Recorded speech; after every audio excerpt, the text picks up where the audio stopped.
to my YouTube channel. Well, since this is actually a YouTube channel that discusses legal topics, but it's also my personal channel, no? That's why I ought to think na siguro I could share some things with you. Something more personal, pero at the same time, more of a life lesson. That's why I titled this video series as Adulting 101. So it's not unusual. Daming gumagawa nito sa YouTube. But maybe you'd like to hear it from a 33-year-old lawyer who's been 8 years in the profession and just trying to find my footing in this world. And I may say that a person who has experienced quite, like a turbulent past few years, and only starting to find his way. Parang ganun. So, for today's topic, actually like tea. So, you'll know the tea.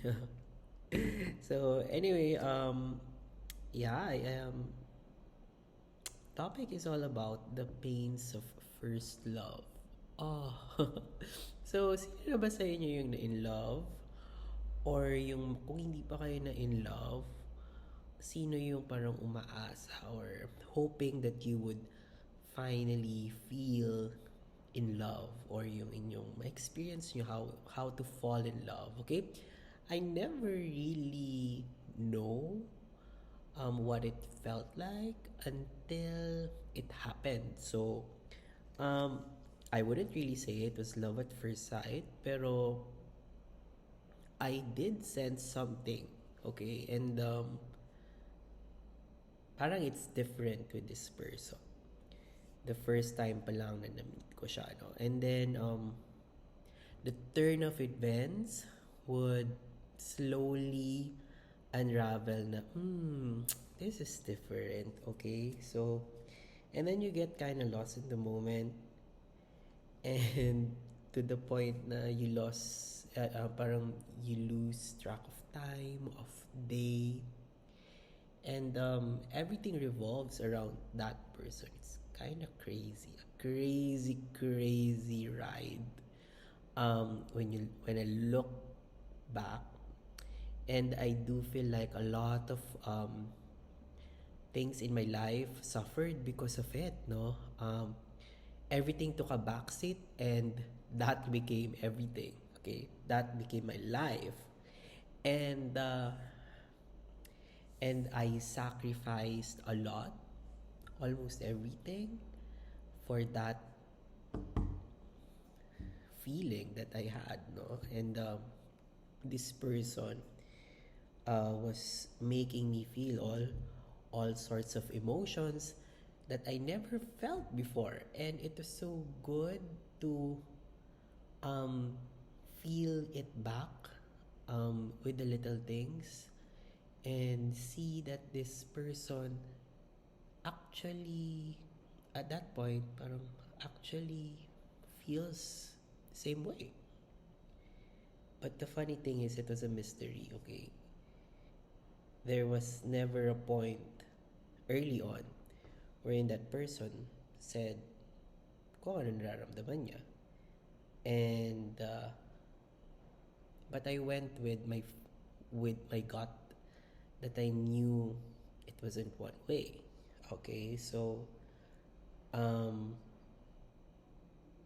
I based a lot of decisions, at least for siguro mga 2 years, based on that feeling and on that kind of a relationship with no labels, with no nothing actually, but it was more of a feeling type of a relationship. It's highly emotional and goes deep into a person's overall pagkatao or whatever. Or it's like a soul to soul kind of a relationship. It's crazy, I know.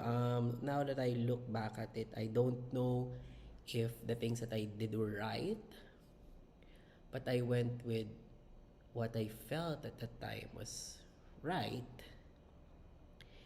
And I had a lot of heartbreaks, okay?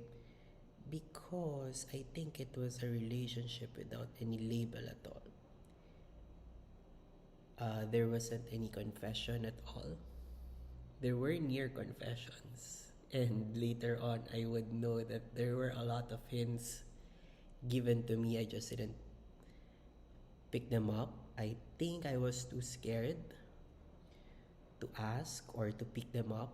But yeah, it was urong sulong, back and forth. It was we're back together, we're not back together. We're together, not together. And at one point, towards the end, I had to ask, why are you breaking up with me when we weren't even together? Why do you always break up with me? And now you're breaking up again with me when we were never together in the first place. And this person told me, well, when we're together, it's like we're together. And it dawned on me. So it wasn't really one way.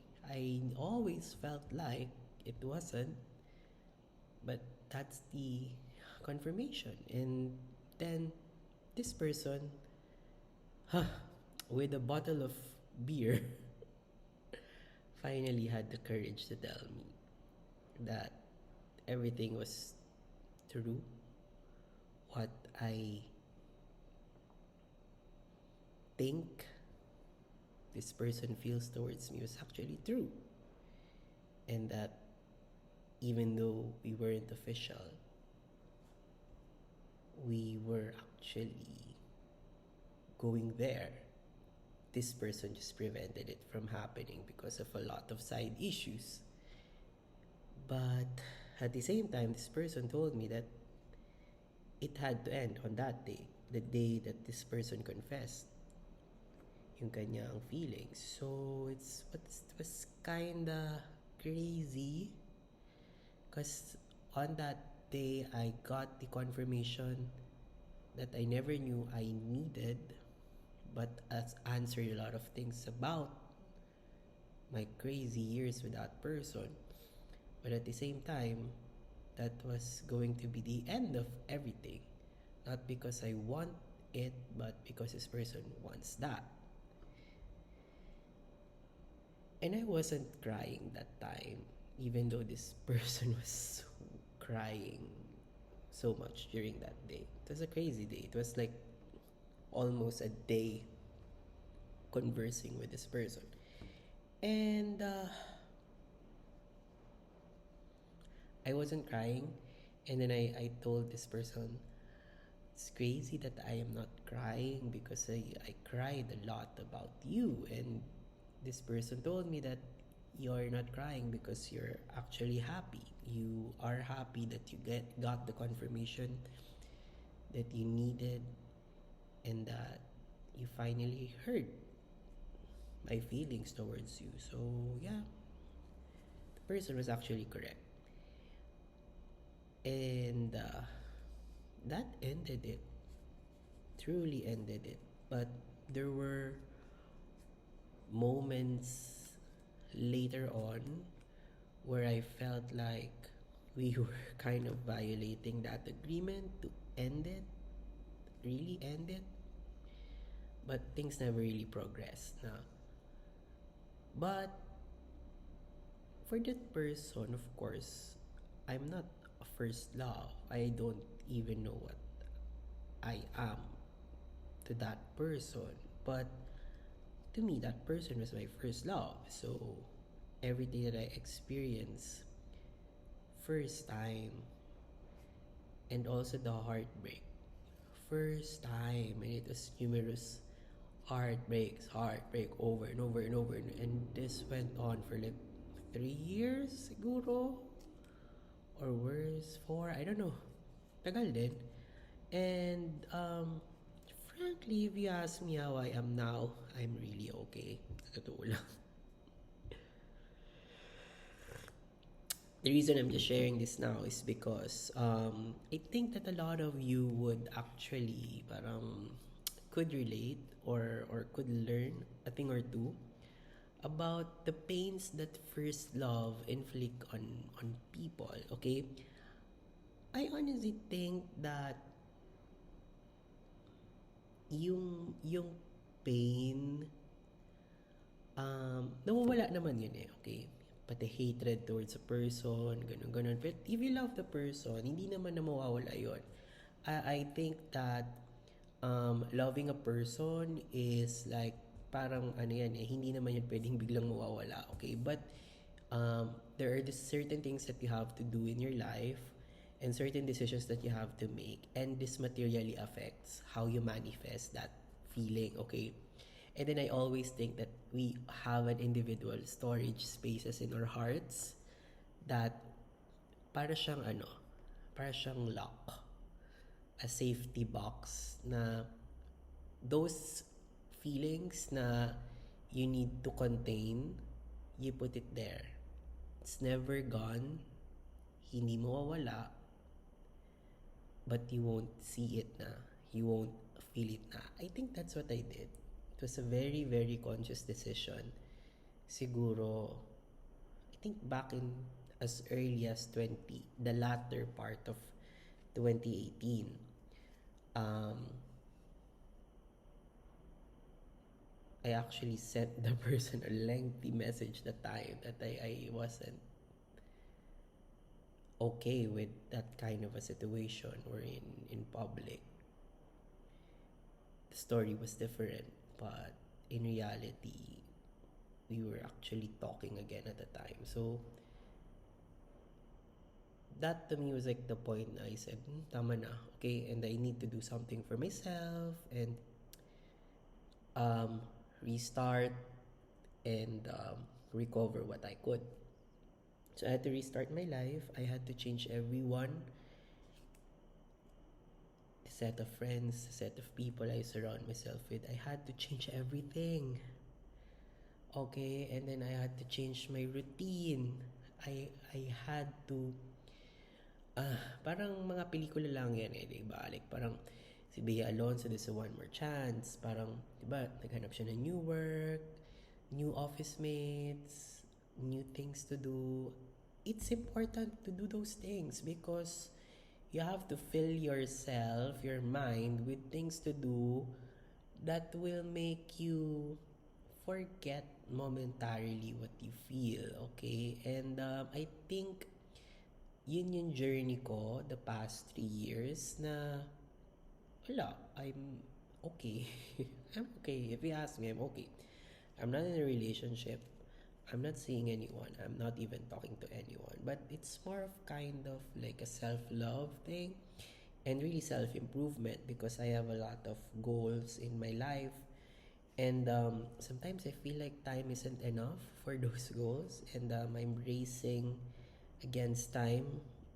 Why? I don't know. I shouldn't do that. But I do feel like this is like a sweet revenge then. Okay, for that kind of an experience. When you see yourself rise above the situation and do something else and start making a life away from that person or that toxic relationship, if I should say. But it taught me a lot. Okay, I'll be very honest that a lot of the things that I do now, a lot of the maturity that I have now, and a lot of the decisions that I am able to do now are actually products of that first love, of that first heartbreak, of those depressive moments that I experienced. And I will always be thankful to that person. I'm sure that that person is also always thankful to me. And I think we kinda had to cross each other's life, intersect at one point to propel us to the things that we should be doing in this lifetime. We may be doing things differently now, separately, and we may never cross paths again. But that intersection of life, intertwining of our lives, it was necessary for both of us. So I really think that it helped both of us it wasn't the healthiest, but it turned out healthy in a sense that I think we're both better now. I know I am. I don't know about this person. I hope talagang ganon, no? But I am in a better situation now than I was before I met this person. That says a lot, okay? Because if I did not meet this person, then I would have been in a situation na parang I don't think that I would be doing the things that I'm doing now if I was the same person. So, turned out great. And I'm not lonely. I have my family, I have my friends. And I think I'm living a blessed life. So, there's not much to complain. But yeah, I feel grateful and I feel okay. And I think that's the beauty of of this heartbreaks, of the pains that first love brings you. It makes you a better person. If not a better person, totally a different person. And it's up to you how to use that paradigm shift in your life to propel you to greater heights. I am not yet there. I'm working my way towards there, but we're getting there. so, anyway, I, I I just thought I'd share things, allow me to. So, yeah. Um, kayo, ano ba ang kwentong first love ninyo? And ano ba ang mga pains na pinagdaanan nyo? And if you are experiencing one now and thinking that uh, life is too cruel or over, well, it's not, my dear, because life is just about to start for you, okay? Hang on lang and be prepared for the wonderful things coming in your life. So, once again, I know this is kind of a different vlog, but I hope you appreciated it and learned something or enjoyed listening to me. And if you liked it, put it in the comment box. Bye! Keep safe.